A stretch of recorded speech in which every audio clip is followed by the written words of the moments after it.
आज हम बात करते हैं रस की। रस क्या होता है? अलौकिक आनंद को रस कहते हैं। ठीक है।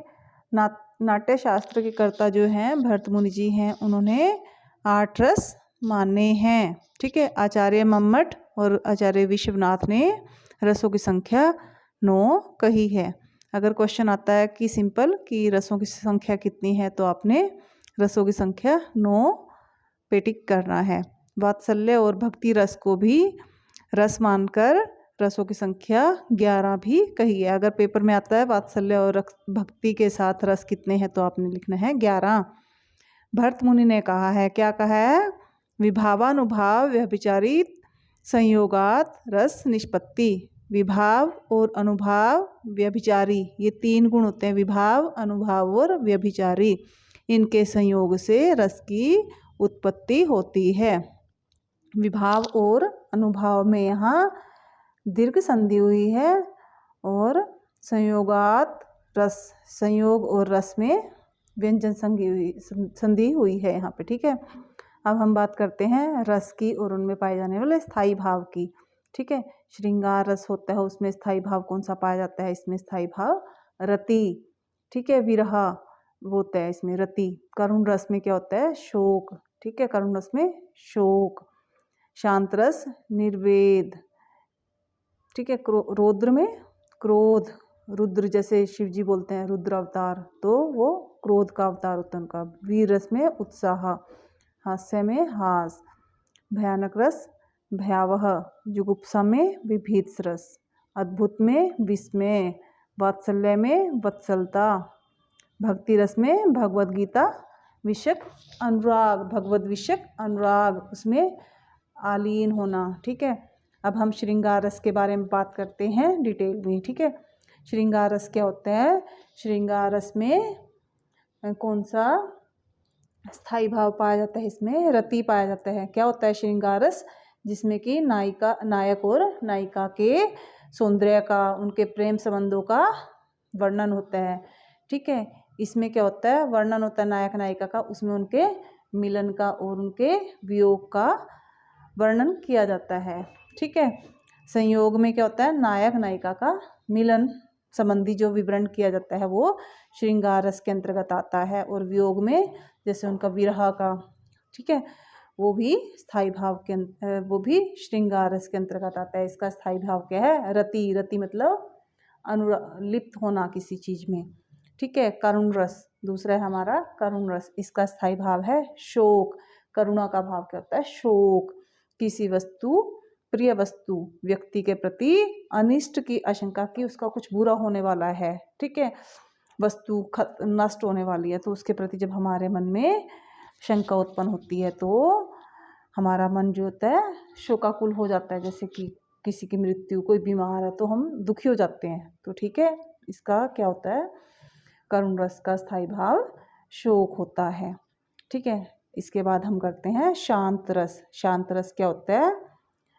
निर्वेद, मतलब मन शांत हो जाता है, उसको कुछ लेना देना नहीं है किसी से। वैराग्य, जो संसार की असारता, सभी वस्तुओं की नश्वरता, ठीक है, ईश्वर की सत्ता का ज्ञान होने पर सांसारिक मोह माया से वैराग्य की भावना क्या होती है?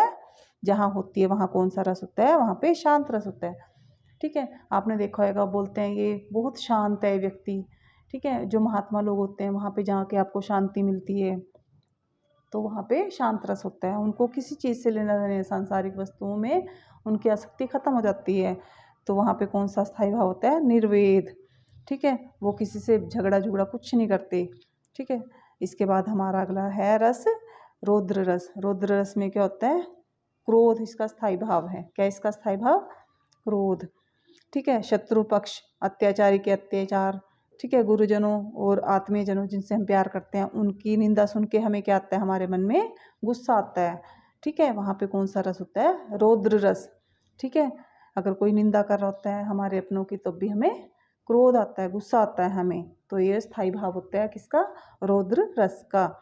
इसके बाद अगला हमारा है वीर रस। वीर रस में क्या होता है? बहादुरी। वीरता मतलब बहादुरी। तो उसको देख के हमें उत्साह, हमारे अंदर भी करने की कुछ इच्छा होती है। ठीक है। उत्तेजना बढ़ती है। तो वीर रस का स्थायी भाव क्या होता है? उत्साह। शत्रु का उत्कर्ष धर्म की हानि देखकर कठिन कार्य युद्ध आदि करने के लिए हृदय में उत्साह जागृत होती है, उसको क्या बोलते हैं? वीर रस।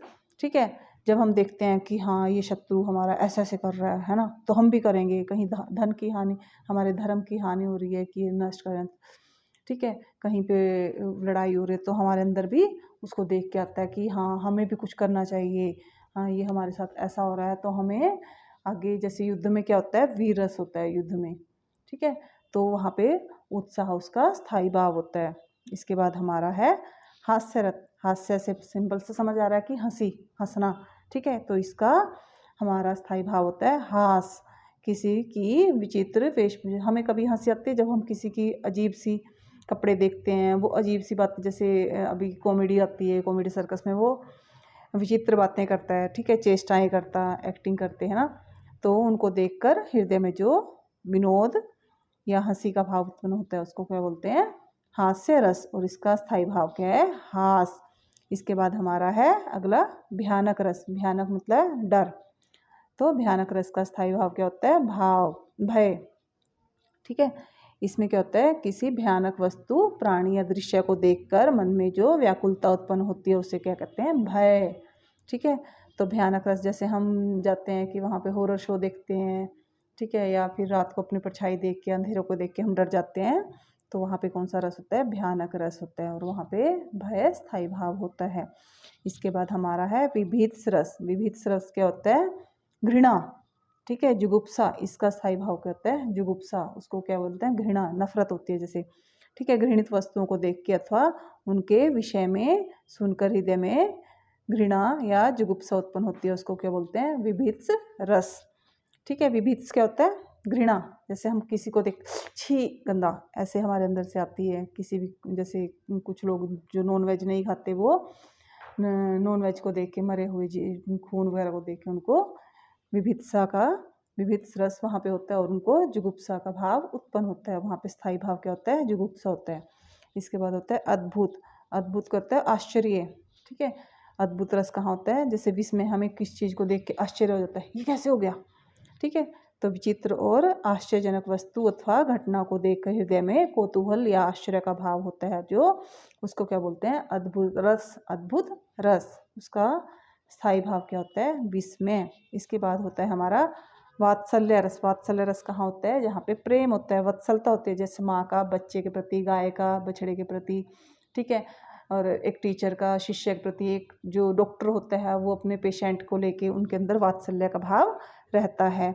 बालक, शिष्य आदि के प्रति प्रकट किया जाने वाला स्नेह जो होता है वात्सल्य रस होता है, वहाँ पे वत्सलता पाई जाती है, ठीक है।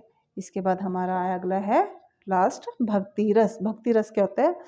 जब हम किसी में लीन हो जाते हैं, ठीक है, भगत विषयक अनुराग, भगवान के विषय में अनुराग, लीन हो जाते हैं हम, भगवान का गुणगान सुनकर उसमें लीन होने पर भगवत विषयक अनुराग उत्पन्न होता है। जैसे बोलते हैं, मेरे तो गिरधर गोपाला, दूसरों ना कोई, जाके सिर पर मोर मुकुट, मेरो पति सोई, ठीक है। तो यहाँ पे कौन सा रस है? भक्ति रस है, और यहाँ पे अनुराग भाव है। स्थायी भाव क्या है? भगवत विषयक अनुराग, ठीक है। इस प्रकार आज हमने क्या किया है? रस और उनके स्थायी भाव किए हैं। अगली वीडियो में हम क्या करेंगे? इनके कुछ एग्जाम्पल कराएंगे आपको कि किस में कौन सा रस है, ठीक है। MCQ टाइप क्वेश्चन करेंगे, ठीक है। धन्यवाद।